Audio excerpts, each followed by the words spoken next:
ओम नमः शिवाय। शिव जी का सच्चा भक्त कौन? एक शिव भक्त की कहानी हम आपके सम्मुख लेकर आए हैं, जो कि सोने का थाल के नाम से जानी जाती है। कहानी किस प्रकार वो भगवान शिव की आराधना करता है और क्या परिणाम और क्या फल मिलता है।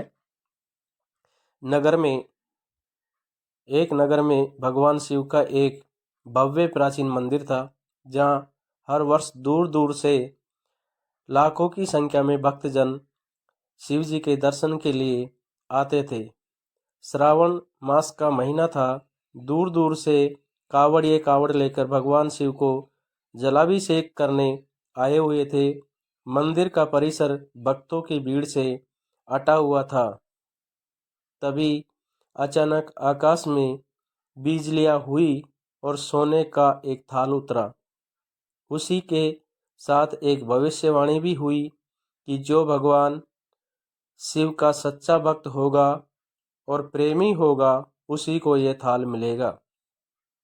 मंदिर के परिसर में उपस्थित सभी लोगों ने यह भविष्यवाणी सुनी। धीरे धीरे सभी एकत्रित हो गए। जो लोग मंदिर की व्यवस्था देखते थे, उन्हें तो पूरा विश्वास था कि यह थाल हमें मिलेगा। इसीलिए वे सबसे आगे जाकर खड़े हो गए। सबसे पहले एक पंडित जी आए और बोले, देखिए, मैं प्रतिदिन महादेव का अभिषेक करता हूँ, अतः मैं ही भोलेनाथ का सबसे निकटवर्ती भक्त प्रेमी हूँ।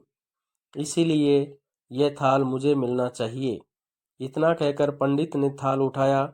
जैसे ही पंडित जी ने थाल उठाया, थाल पीतल का हो गया। यह देखकर पंडित जी बड़े लज्जित हुए। उन्होंने थाल यथा स्थान पर रखा और वहां से निकल गए।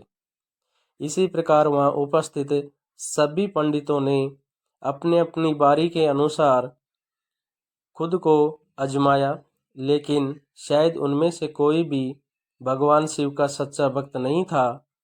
इसीलिए वह थाल उन उनमें से किसी भी पंडित को प्राप्त नहीं हुआ और वे सभी उस थाल को यथा स्थान पर रखकर वहां से उन्हें चले जाना पड़ा। इसके बाद उस नगर के राजा का वहां आगमन हुआ। राजा सबसे आगे आए और बोले, मैंने महादेव के मंदिर में बड़ी भारी दान दक्षिणा दी है, इसलिए यह थाल मुझे मिलना चाहिए। इतना कहकर राजा सबसे आगे बढ़े और थाल उठाया। जैसे ही राजा ने थाल उठाया, थाल तांबे का हो गया। यह देखकर महाराज भी लज्जित हुए और उस थाल को यथास्थान रखकर एक तरफ खड़े हो गए। इसके बाद इसी तरह एक से बढ़कर एक दानी महात्मा और भक्त पधारे और थाल उठाए, लेकिन किसी के हाथ में कुछ और किसी के हाथ में कुछ हो गया, लेकिन सोने का नहीं रहा। तब लोगों को पता चला कि हम में से कोई भी महादेव का सच्चा भक्त नहीं है। उसी समय एक किसान का आगमन हुआ।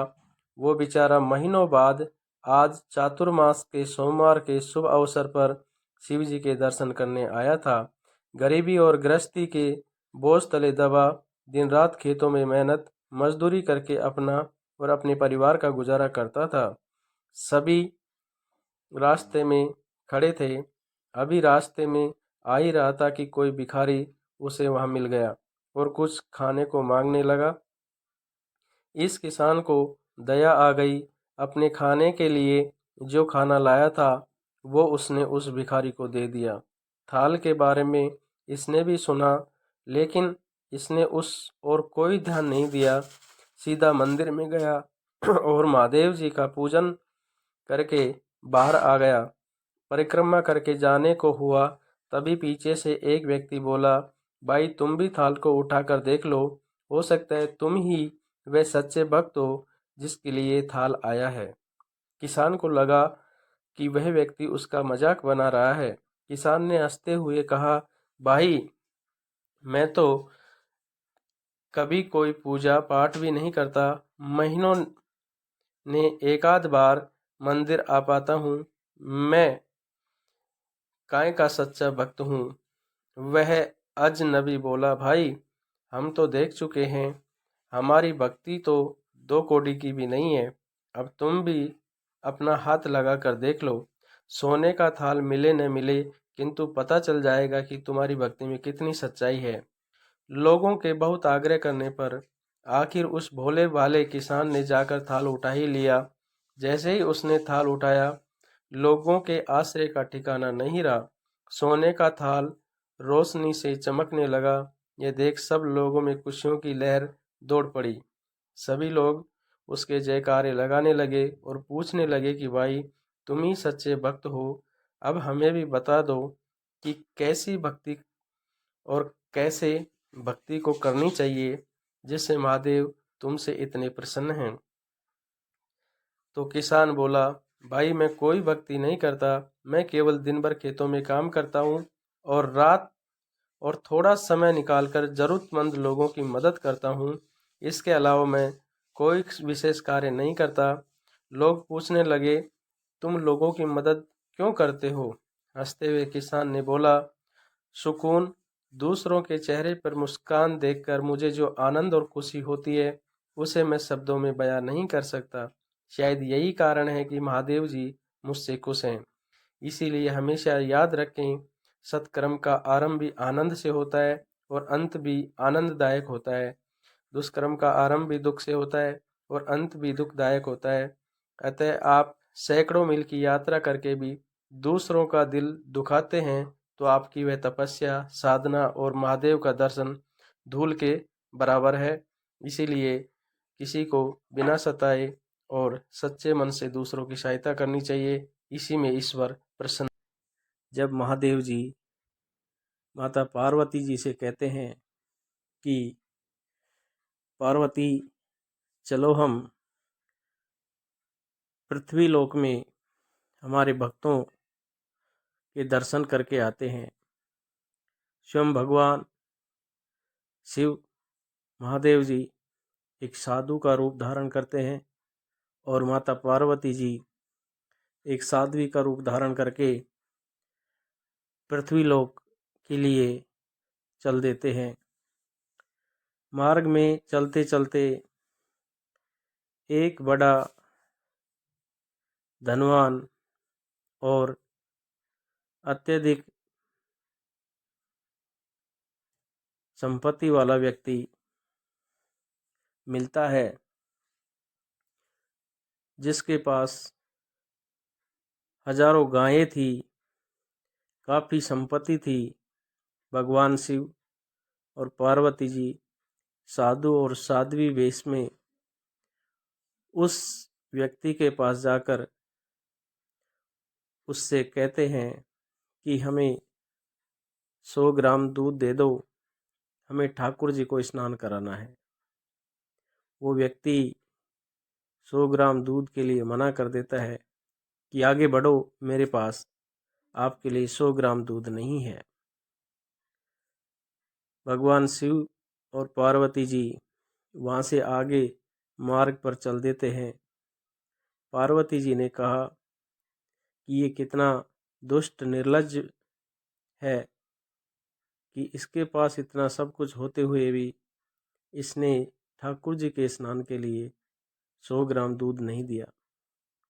भगवान शिव मनी मन मुस्कुराते हैं और उस व्यक्ति को क्या वरदान देते हैं कि हे नारायण, हे प्रभु, इसकी संपत्ति को और 100 गुनी बढ़ा दो। और मार्ग पे आगे चल देते हैं।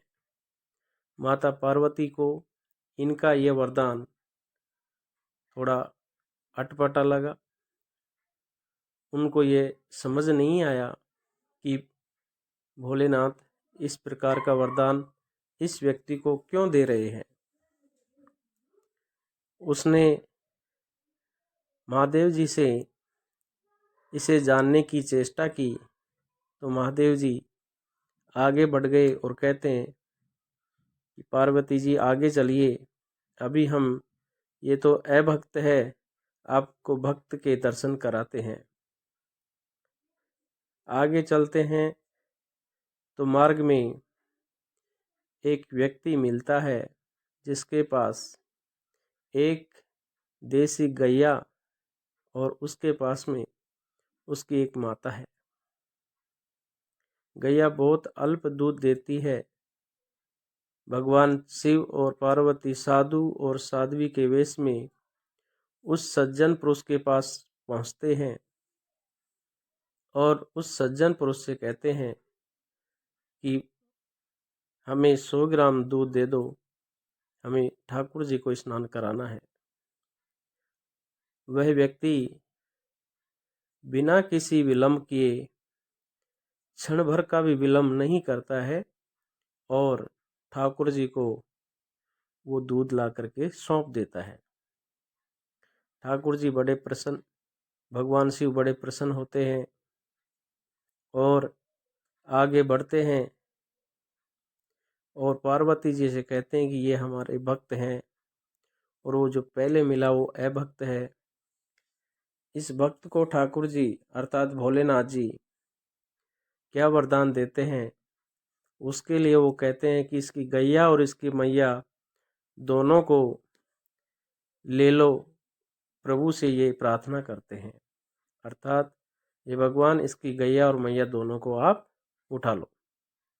माता पार्वती जी विस्मय बोध ये विचार करती है कि भोलेनाथ ने इस भक्त को, जिसने एक बार मांगने पर ही दूध उपलब्ध करवा दिया, इसको इन्होंने ये वरदान दिया और भगवान से प्रार्थना की कि इसकी गैया और मैया दोनों को उठा लो।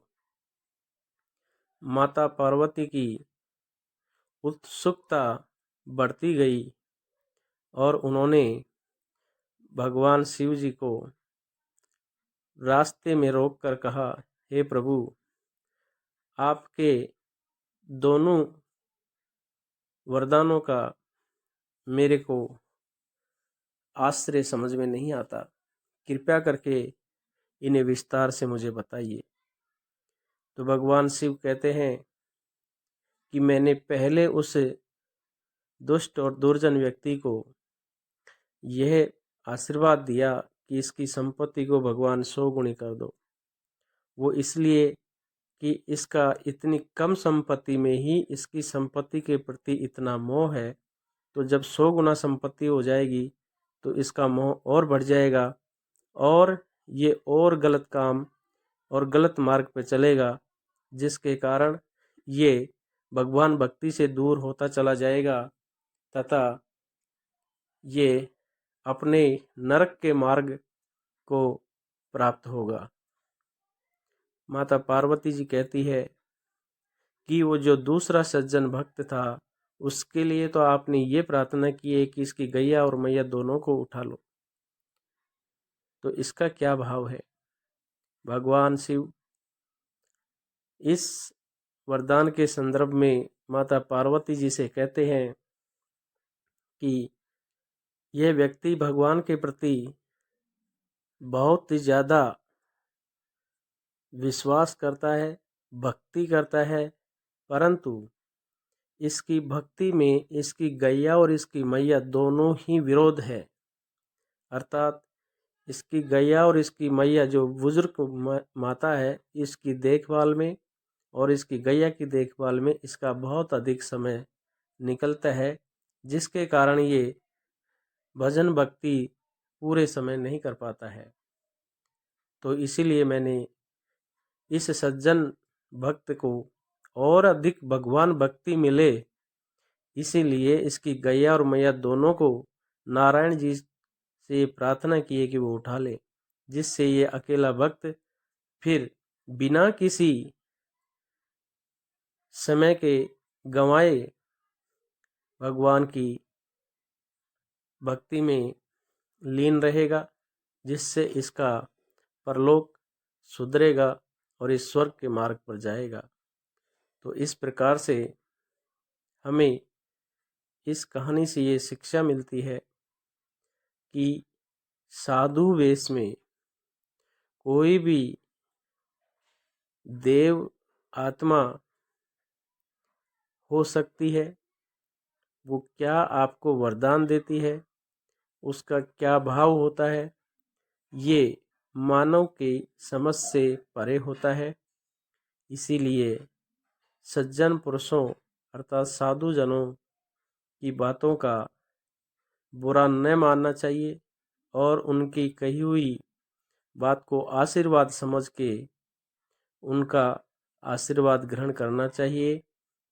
जय श्री राम, जय भोलेनाथ, जय पार्वती जी, जय महादेव।